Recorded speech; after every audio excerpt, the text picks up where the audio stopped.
दोस्तों, कल के वीडियो में हम लोगों ने देखा था कि किस प्रकार से अक्षांशों की स्थिति है और किस प्रकार से अक्षांश को खींचा गया था ग्लोब पे।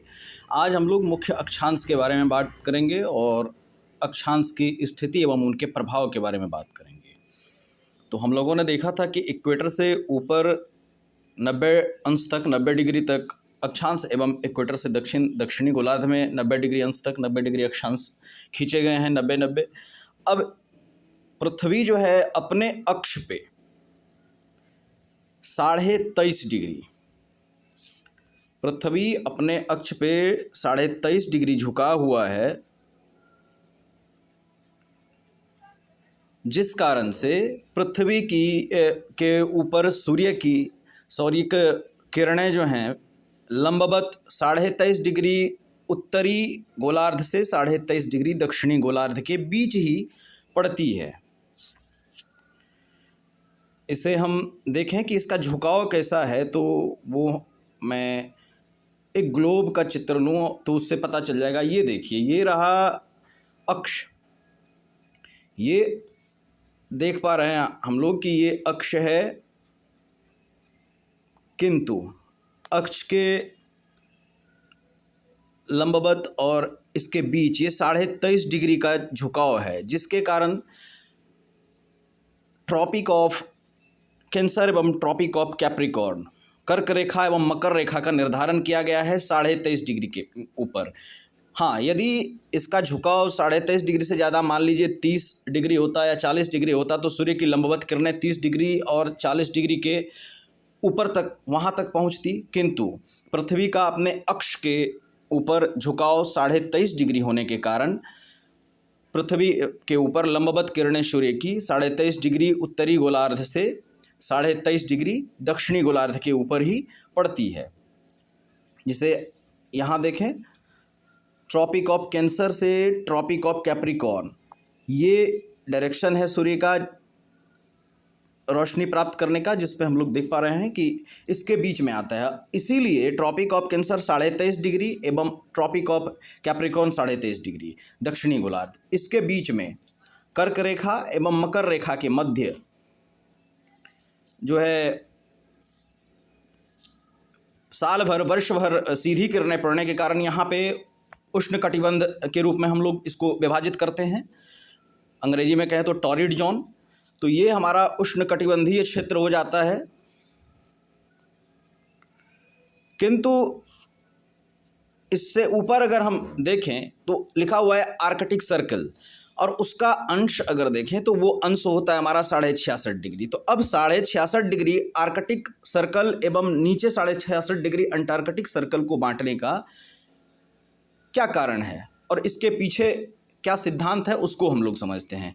इसके लिए हम लोग चलते हैं एक नए स्लाइड पे, जो पृथ्वी का सूर्य के चारों तरफ रिवॉल्यूशन है, उसके कारण ये 66.5 डिग्री बांटा जाता है। चूँकि हम लोग को पता है कि कोई भी वस्तु अगर वृत्ताकार मोशन करती है, गति करती है, तो उसका अपकेंद्रीय बल एवं विकेंद्रीय बल जो होता है, तो उसके अभिकेंद्रीय और अपकेंद्रीय बल के बीच संतुलन बनाना पड़ता है, फिर वह सर्कुलर मोशन कर पाएगा।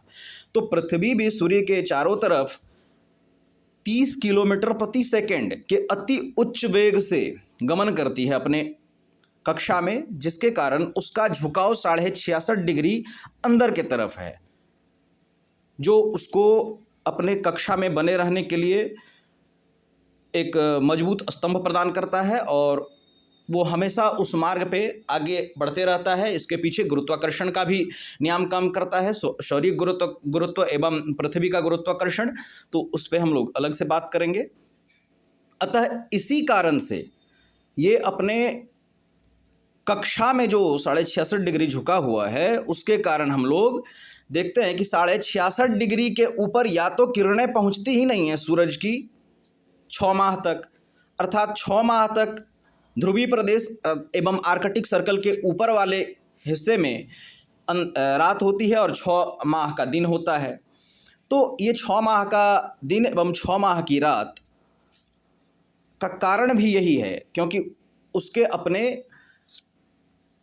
कक्षा में झुकाव, अब देख सकते हैं कि अगर झुकाव होगा तो इसमें अगर ध्रुव का जो भी ध्रुवीय प्रदेश सूर्य के सन्मुख होगा तो सन्मुख वाले प्रदेश में रोशनी ज़्यादा प्राप्त होगी। ऐसे ध्रुवीय प्रदेश है तो वहाँ पे तिरछी किरणें ही पहुँचते हैं, चूँकि 23.5 डिग्री से ऊपर लंबवत पड़ती ही नहीं है। तो इस आधार पे हम लोग उसको फ्रीज जोन में बांट देते हैं। तो अगर हम देखें तो इसको अगर हम बांटना चाहें तो ये हमारा शीत कटिबंध कहलाएगा और इसको हम लोग फ्रीज जोन बोल सकते हैं, क्योंकि ये हमेशा जमा हुआ रहता है, अर्थात यह शीत कटिबंध के रूप में हम लोग इसको अंकित करते हैं। लेकिन अगर हम बात करें ट्रॉपिक ऑफ कैंसर और आर्कटिक सर्कल या अंटार्कटिक सर्कल और ट्रॉपिक ऑफ कैप्रिकॉर्न के बीच की दूरी को, तो इसमें क्या है, तो इसमें अगर हम देखें तो इक्वेटर के से ऊपर ध्रुव के दिशा में उष्णता कम होती जाती है। तो यहाँ पे अगर उष्णता होती है तो अगर हम देखें तो सर्कल के तरफ से ध्रुवीय प्रदेश से शीत का भी असर रहता है, अर्थात हम लोग इसको शीत प्लस उष्ण, शीतोष्ण में बांटते हैं। ये हमारा जो एरिया होता है इसे हम लोग शीतोष्ण में बांटते हैं। शीतोष्ण अंग्रेजी में अगर बोले तो शीतोष्ण हमारा हो जाएगा टेम्परेट जोन। तो अब हमारा जोन बट के आ गया tropic of cancer 23.5 degree north से लेके 23.5 डिग्री साउथ के बीच में जो हमारा एरिया हुआ उसको हम लोग बोलेंगे उष्ण कटिबंध। इस कटिबंध को, इस जोन को उष्ण कटिबंध या टॉरिड जोन बोलेंगे। और tropic of cancer 23.5 degree north से आर्कटिक सर्कल एवं ठीक दक्षिणी गोलार्ध में इसी प्रकार से ट्रॉपिक ऑफ कैप्रिकॉर्न मकर रेखा से अंटार्कटिक सर्कल के बीच में जो क्षेत्र पड़ता है उसे शीतोष्ण दोनों गोलार्धों में समान रूप से बांटेंगे। और आर्कटिक सर्कल के ऊपर और ध्रुव तक, उत्तरी ध्रुव तक एवं अंटार्कटिक सर्कल से दक्षिणी ध्रुव तक के क्षेत्र को हम लोग शीत कटिबंध या फ्रिज जोन बोलते हैं। फ्रिज जोन इसीलिए क्योंकि यहाँ पे जमा सब कुछ तकरीबन आपको जमा हुआ ही मिलता है। आगे हम लोग इसको कंटिन्यू करेंगे। आज के लिए इतना ही, धन्यवाद।